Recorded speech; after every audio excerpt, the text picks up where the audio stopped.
So far in our examination of the chief elements that are necessary to construct a Christian life and worldview, we've considered briefly epistemology, the science of knowing, how we come to knowledge at all, how do we discern what things are true and what are not. We've looked briefly also at the task of metaphysics, which is man's attempt to probe those questions beyond what we can see and think and sense with the rest of our empirical powers. And then we looked at the character of God as being essential for understanding how we view the world and our lives. And then last we examined how our understanding of mankind influences how we treat people, how we respond to God, and the like. Now, in this fifth session, as we consider the elements of a life and worldview, we're going to look now at ethics. And during these moments together, we've had this special guest be with us on each occasion, Mr. Rodin's The Thinker, and I've mused as we've gone along over what it is that possibly has him so absorbed continuously in such deep and provocative cogitation. And I think I know the answer.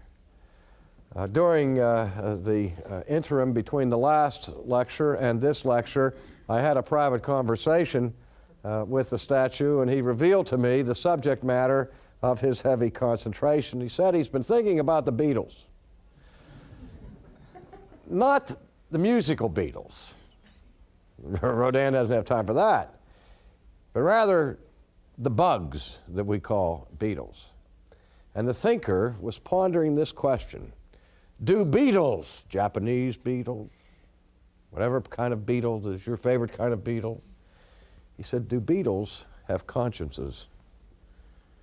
Do beetles commit crimes against other beetles? Are there beetle courts and beetle prisons? This is the kind of speculation that the artist has caught now and immortalized in stone. Now, of course, I'm teasing, but the question is not a joke. Do other creatures in this world struggle with questions of guilt and of justice? Do other creatures in this world struggle with matters of righteousness? Do beetles care whether other beetles behave in a morally appropriate way? Or is the subject of ethics and morality uniquely a human concern? There are those who are convinced in our day and age that ethics should be as important to us as it would be to beetles, and no more, because we are nothing but more sophisticated garden variety beetles. Again, our anthropology determines ultimately our ethics. How we view the importance of humanity will have tremendous influence on how we behave. It's that simple.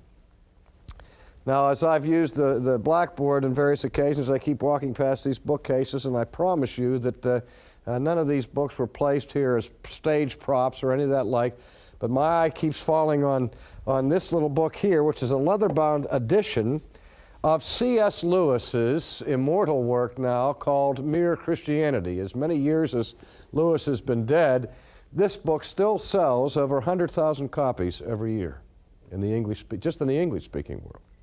Mere Christianity. It's a book that, in simple terms, set forth the central claims of the Christian faith and has been useful, particularly among college students and intellectually oriented people, to give them an initial presentation of the cardinal tenets of Christianity. And as I was just leafing through this for old time's sake, I noticed the title of the very first chapter. It reads, Right and Wrong as a Clue to the Meaning of the Universe. Right and wrong as a clue to the meaning of the universe. It was Dostoevsky who said, pondering the pessimism of his age, of those who had declared the death of God, as he pondered the implications of that, Dostoevsky said, if there is no God, then all things are permissible. Immanuel Kant, who in many regards dug the grave of the classical defense of Christian theology, in spite of his agnosticism with respect to proving the existence of God, Kant declared in his final writings, practically speaking, as I mentioned before, we must live as if there is a God. And though Kant banished God from theoretical thought, in his critique of practical reason, he went around to the back door of the house, and where he banished God out the front door, he went around and opened the back door and ushered God back in on practical grounds. He said his argument for the existence of God was not theoretical, not rational, not empirical, but moral. Kant argued in this fashion: for ethics to be meaningful, this is a simplified shorthand version of it, for ethics to be meaningful, there must be justice. That is, before anybody has a right to say you must, you ought, or you should. And everyone in this room has said that to somebody else. You ought to do this. And you've all heard people give you rules and regulations. Kant said before any of that can possibly be meaningful, there must be justice. Why? Because if there's no justice, why should we be concerned about doing what is right or doing what is wrong? Who cares? He went on to argue that we can look around the world and we can see manifest injustice. We can see people who are rewarded who don't deserve to be rewarded, and people who are punished and afflicted though they are innocent. Some even cry out in despair, there is no justice in this world. Well, that's not altogether true. There is some justice, but I doubt if anyone in here would think there's enough justice in this world. And if justice is thwarted at any point, Kant says, why should we be concerned about ethics? So he says there has to be justice. He said, well, what would there have to be for there to be justice? Well, there'd have to be a judge, and the judge would have to be just, and the judge would have to be omnipotent, and all of the rest, and he'd have to be righteous himself, and we would have to survive the grave in order to go to a place where there is justice. And by the time Kant's finished on his practical argument, he's constructed almost the whole of the Christian faith, with a God who is just, who promises a last judgment and holds every human being accountable for every action that we perform. But remember what he said. He said that doesn't prove that God exists. Only, he is saying, that it proves the necessity of the existence of God for ethics to be meaningful. And if ethics are not meaningful, somehow, Kant said, society ultimately becomes impossible.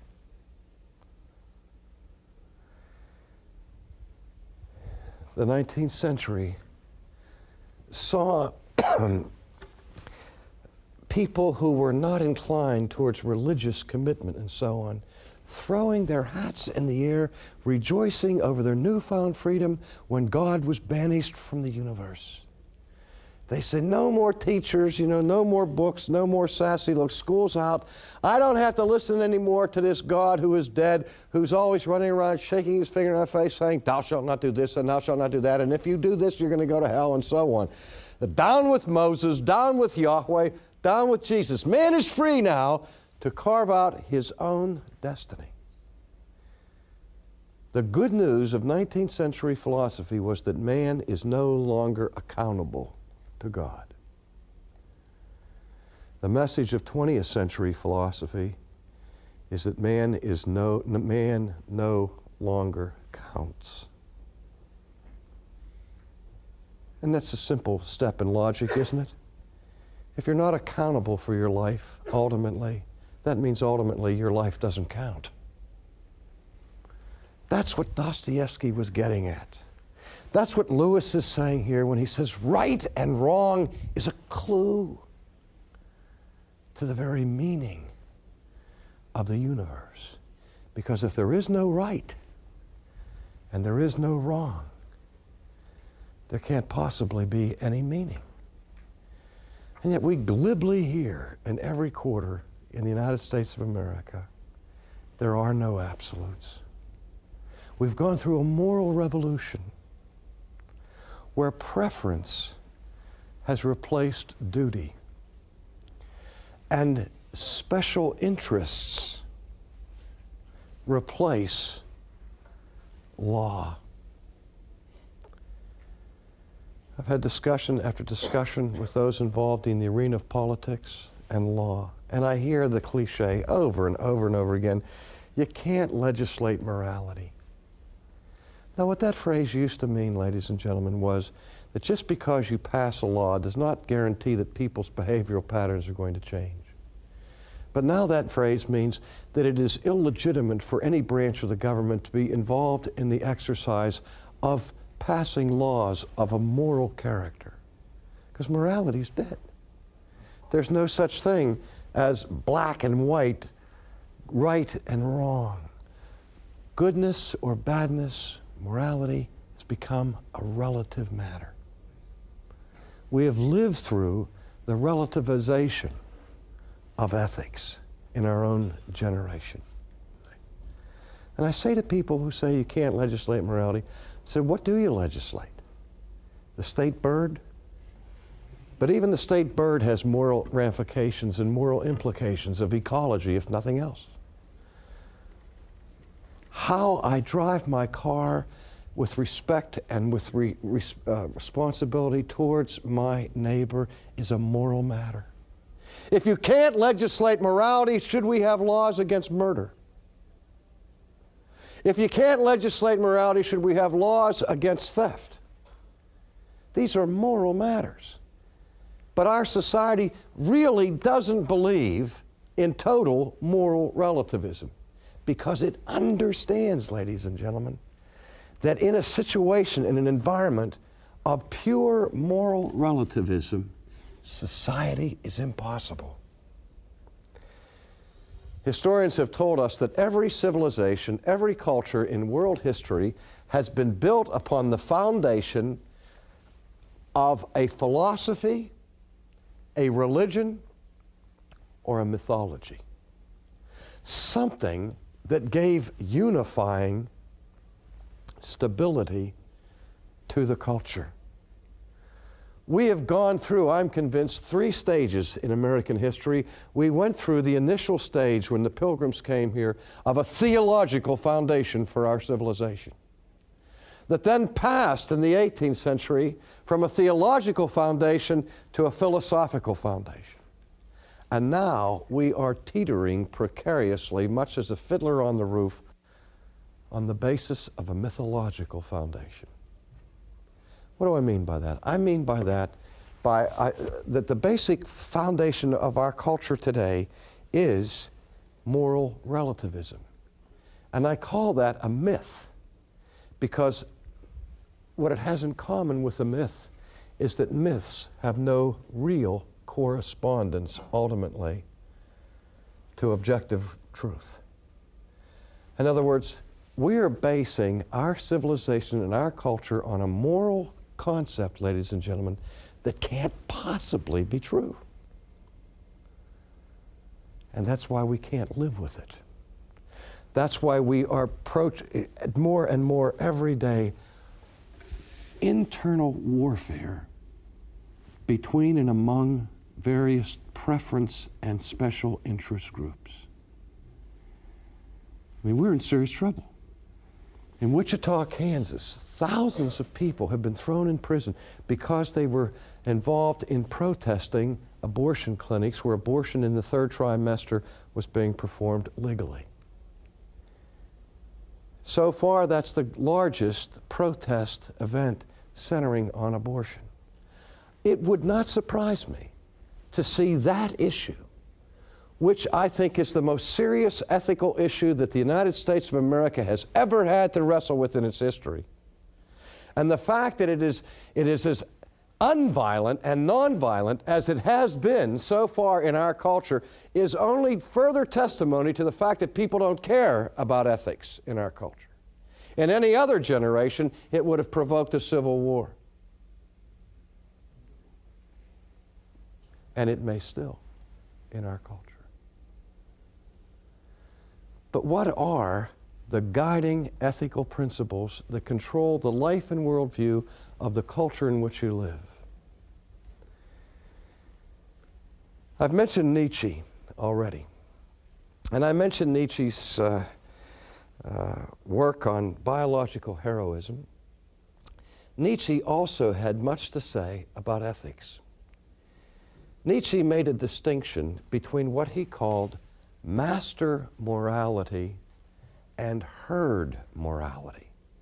When he called for the Superman to come down and create a new civilization, he was asking that someone who would have the courage to do what he wanted to do, to live by his own rules, to live by his own standards. Nietzsche described his existential hero as somebody who built his home on the slopes of Vesuvius. He sailed his ship into uncharted seas. He shook his fist in defiance of God. He created his own law. That's the existential hero. He doesn't answer to anybody else's rules, anybody else's regulation. He does his own thing. That was Nietzsche's hero, the master morality, the Superman who would dare to do what he wanted to do, to exercise his own will to power. Now, I disagree with all that. But one thing I agree with emphatically with Nietzsche. In his analysis of 19th century Europe, he said that 19th century Europe, in the main, as a civilization, as a culture, lives according to a herd morality. Let me write that down. A herd morality. Where have you heard that before? All we, like sheep, have been led astray. Did you ever really watch a flock of sheep move through a meadow and see the abrupt changes? They never go in a straight line. They're all over the place. It's organized chaos, if you want a contradiction in terms. Whichever one, the one who happens to be in front, if it moves in this direction, everybody goes in that direction. Sheep obviously don't give a whole lot of careful, ethical analysis in making decisions about which step they're going to take next. They go with the flow. That's the American ideal. Hey, sit loose. You know, just go with the flow. Huh? Be cool. It's the herd morality. It's the dominant ethic in any mythologically conceived civilization. Every culture has what could be called taboos, things that are frowned upon, and other things that are affirmed. And when people do not think about righteousness, when people do not have a carefully constructed view of God and of the world and of life, the thing that tends to influence their patterns of behavior is the herd. We are by nature conformists to whatever is in, whatever is acceptable or expected of us in a given generation. Do you realize that the whole sexual ethic of the United States of America was turned upside down in less than 10 years? For centuries, certain patterns of behavior were considered by civilized people to be morally wrong. And in 10 years, they were suddenly morally acceptable. 20 years ago, in this culture, if a young man and a young woman lived together without being married, it would have been scandalous. It was such a taboo.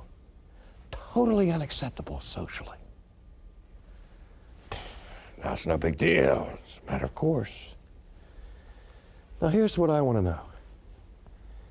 Did the rightness or wrongness change? The ethic didn't change, ultimately. What changed was the instinct of the herd. What changed was the social conventions. Most Christians, according to the Gallup polls that we've seen recently, live according to cultural, social conventions and not according to the law of God.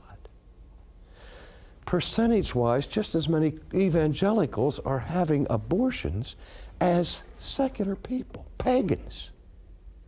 You can't tell the difference between a pagan and a Christian in our culture, because the dominant basis of our morality is not coming from thoughtful meditation of the law of God, but it is coming from what is acceptable in our environment, what the herd is doing.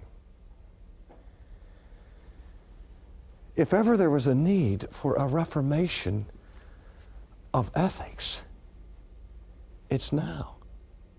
Not only in government and in the school, but especially in the church.